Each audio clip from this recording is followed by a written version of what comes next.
Good morning दोस्तों, मैं आपका दोस्त गौरव और आई होप आपकी प्रिपरेशन बहुत चल रही होगी।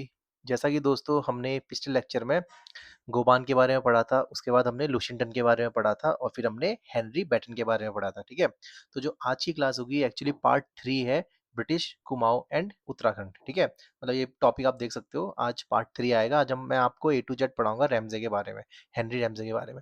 और जो इसकी पीडीएफ है आपको मेरे टेलीग्राम चैनल में मिल जाएगी और मेरे टेलीग्राम चैनल की लिंक मेरी बायो में है। तो चलो हम ज़्यादा बात नहीं करते, हम स्टार्ट करते हैं सीधे। ठीक है, अब देखो जो हेनरी रैमजे है, इसको क्या बोलते हैं? इसको बोलते थे बेताज बादशाह, मतलब कि the uncrowned king of Kumaon. तो क्वेश्चन आएगा वो कौन सा उत्तराखंड का कमिश्नर था जिसको the uncrowned king of Kumaon कहते थे? तो क्या करोगे आप? Henry Ramsay. ठीक है, अब देखो जो हेनरी रैमजे थे, इनका कितना टेन्योर था?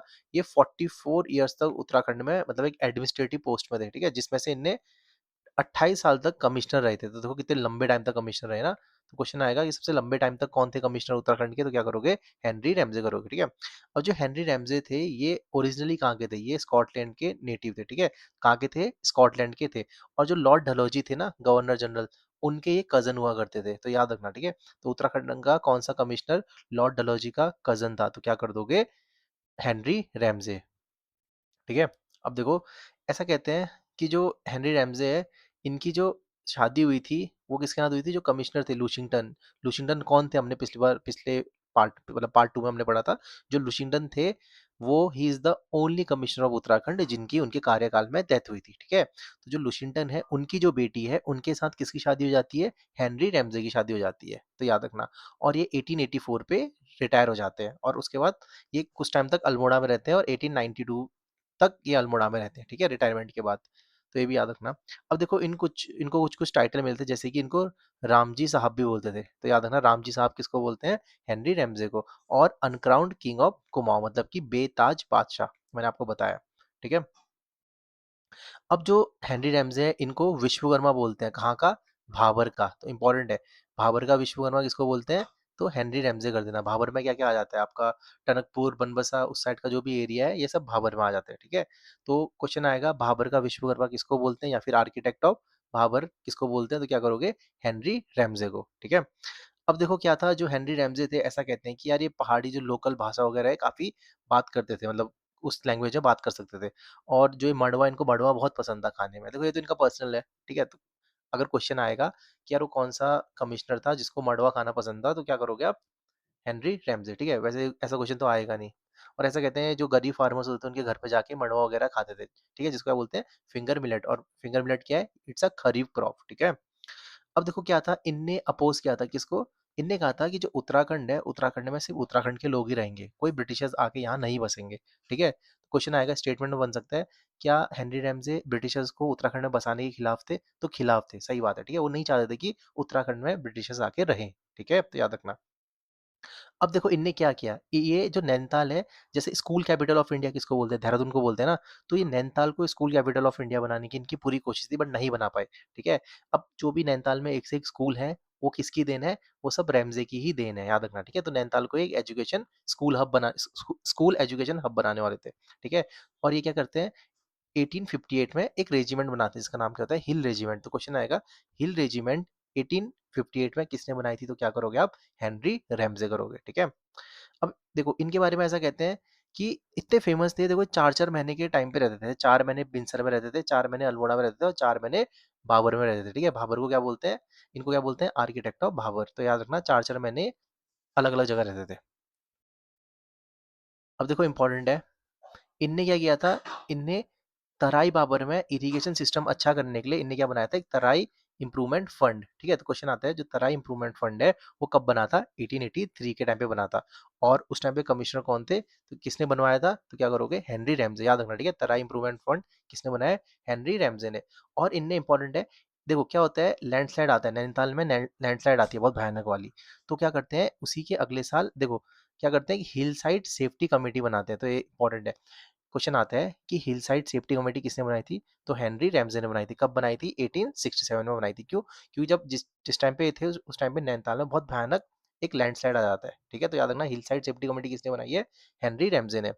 और फिर 1880 में फिर से क्या होता है? फिर से भयानक वाला लैंडस्लाइड होता है। अब उसके बाद ही नैनीताल में जितने भी जो आजकल ड्रेनेज सिस्टम वगैरह है ना, बलिया रिवर निकलती है, ठीक है, याद रखना, नैनीताल की जो झील है वहाँ से जो नदी निकलती है उसको बलिया रिवर कहते हैं। अब नैनीताल में जो भी ड्रेनेज सिस्टम वगैरह है वो सब किसने बनाया? वो आपका हेनरी रैमजे ने बनाया। और जो हेनरी रैमजे है इनके टाइम पे ही नाइन्थ लैंड सेटलमेंट हुआ था, और उसको क्या बोलते हैं? Baked settlement. तो नाइन्थ सेटलमेंट को क्या बोलते हैं? बैकेट सेटलमेंट बोलते हैं। तो वो भी इन्हीं के टाइम पे हुआ था, और ऐसा कहते हैं कि जो बैकेट का सेटलमेंट था उसमें first time scientific land survey, जब जो लैंड है उसका सर्वे हुआ था साइंटिफिकली, ठीक है, और उत्तराखंड की जमीनों को 5 पार्ट में डिवाइड कर दिया था। ये मैंने अपने एमसीक्यू में बताया था आपको, तालाव ये सब था ना, याद रखना, ठीक है। अब देखो इनने क्या किया था? लेप्रोसी वर्क, जो क्या होता है, कुष्ठ रोग होता है, कुष्ठ रोग। तो कुष्ठ रोग के लिए इन्हें क्या बनाया था? एक हॉस्पिटल टाइप का बनाया था, ठीक है, जिसका नाम क्या था? गणेश की गैर, याद रखना, ठीक है। तो क्वेश्चन आएगा, लेप्रोसी एसाइलम इन नैनीताल किसने बनाया था? मतलब कुष्ठ रोगियों के लिए इसने एक अलग से एक मतलब वो बना दिया था हॉस्पिटल टाइप का, इतना याद रखो। गणेश की गैर मतलब क्या था? जहाँ जो कुष्ठ रोग होते थे वो लोग, जिनको भी कुष्ठ रोग हो जाता था वो लोग वहां जाके मतलब उनका इलाज होता था, याद रखना, ठीक है। नाम क्या है? गणेश की गैर। और किसने बनाया था? हेनरी रैमजे ने, याद रखना। अब देखो इसने सबसे पहले उत्तराखंड में जो डिजास्टर मैनेजमेंट है ना, उसको बनाने की इसने कोशिश की थी हेनरी रैमजे ने। तो याद रखना, उत्तराखंड की हिस्ट्री में वो कौन से कमिश्नर थे जिसने उत्तराखंड में डिजास्टर मैनेजमेंट को बनाने की कोशिश की थी, मतलब डिजास्टर मैनेजमेंट, ठीक है। तो किस डिजास्टर मैनेजमेंट किसने काम किया था, ऐसा क्वेश्चन आएगा तो क्या करोगे? हेनरी रैमजे, याद रखना, ठीक है। अब देखो 1857 का जब रिवॉल्ट होता है, ठीक है, तो उस टाइम पे जो उत्तराखंड के लोग थे ना, इन लोगों ने अंग्रेजों को सपोर्ट किया था। क्यों? क्योंकि यार जो रैमजे उस टाइम पे देखो कमिश्नर था, और रैमजे का काफी अच्छा मतलब लोग काफी अच्छा मानते थे रैमजे को, तो जिसके कारण से लोगों ने प्रोटेस्ट नहीं किया था। तभी ये क्वेश्चन आता है, ठीक है। और वैसे भी जो लोग थे हमारे उत्तराखंड के, ये गोरखा के कार्यकाल से काफी परेशान हो गए थे, तो ये लोग क्या करते हैं, ये बोलते हैं नहीं भाई, गोरखाओं से अच्छे तो अंग्रेज ही हैं, ठीक है, तो याद रखना। और ऐसा कहते हैं कि 1857 के रिवॉल्ट के बाद जो भी मतलब उत्तराखंड के जिन, वैसे तो कम लोग थे बट जिनने भी आंदोलन वगैरह किए तो उनके लिए एक गधेरा बनाया था जिसका नाम क्या था? फांसी गधेरा, ठीक है। तो क्वेश्चन आता है कि फांसी गधेरा कहाँ है? ये है नैनीताल में, याद रखना। अब देखो क्या होता है, इसने क्या किया था? जंगलात बंदोबस्त भी इसने लाया था, देखो इंपॉर्टेंट है। अब देखो एक था ठेकेदारी सिस्टम। ठेकेदारी सिस्टम क्या होता है? जो उस टाइम पे जो फॉरेस्ट वगैरह थे ना, ये लोगों को, जो अमीर लोग होते थे उनको ठेके में दे देते, लो भाई ये फॉरेस्ट है, इस फॉरेस्ट में जितना भी हो रहा है तुम उगा लो, ठीक है, जो भी रिसोर्सेज हैं तुम ले लो, बट बदले में हमको पैसा दो। हेनरी रैमसे आता है 1858 में, सबसे पहले क्या करता है, जो ठेकेदारी सिस्टम होता है इसको खत्म कर देता है। क्वेश्चन आएगा, ठेकेदारी सिस्टम या फिर कॉन्ट्रैक्ट सिस्टम किसने खत्म किया था? तो क्या क्या करोगे? हेनरी रैमसे करोगे, ठीक है। और फिर 1861 में लेके आते हैं फॉरेस्ट सेटलमेंट, जिसको क्या बोलते हैं? जंगलात बंदोबस्त। तो क्वेश्चन आएगा 1861 में किसने पहला फॉरेस्ट सेटलमेंट लेकर आया था उत्तराखंड में? तो क्या करोगे? हेनरी रैमसे, ठीक है। और जो हेनरी रैमसे होता है, ये 1858 से 1868 तक एज अ फॉरेस्ट कंजर्वेटर बन के भी रहा था। तो क्वेश्चन आता है, उत्तराखंड का कौन सा कमिश्नर था जो 10 साल तक कंजर्वेटर बन के रहा था? तो क्या करोगे? हेनरी रैमसे करोगे, ठीक है। अब देखो जो हेनरी रैमजे इसी के टाइम पे एक एक्ट आता है, इसको बोलते हैं scheduled district act of 1874। Question guys, पहले डायरेक्ट क्वेश्चन आता है कि स्केड्यूल्ड डिस्ट्रिक्ट एक्ट किस साल आया था? तो आपके पास अलग अलग ऑप्शन होंगे, तो क्या कर दोगे? 1874 में, ठीक है। अब जो स्केड्यूल्ड डिस्ट्रिक्ट एक्ट है, इस इसी एक्ट को लेके जो उत्तराखंड में वन पंचायत बनी थी, ठीक है, कब बनी थी? 1931 में ना, जो कुमाऊं में वन पंचायत बनी थी, तो वो किसके बेस में बनी थी? तो वो बनी थी आपका स्केड्यूल्ड डिस्ट्रिक्ट एक्ट 1874, याद रखना।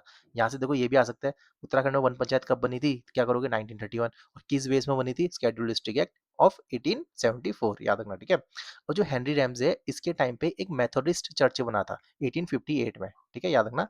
1858 में एक मेथोडिस्ट चर्च बना था, कहाँ बना था? नैनीताल में बना था, याद रखना। किसने बनाया था? विलियम बटलर ने, गाइस याद रखना, ठीक है, सिंपल है। क्वेश्चन आएगा कि उत्तराखंड में मेथोडिस्ट चर्च कहाँ था? क्या करोगे? नैनीताल। कब बना था? 1858। किसने बनाया था? विलियम बटलर ने बनाया था। और किसके टाइम पे बनाया था? रैमजे ने, रैमजे के टाइम पे, ठीक है, याद रखना।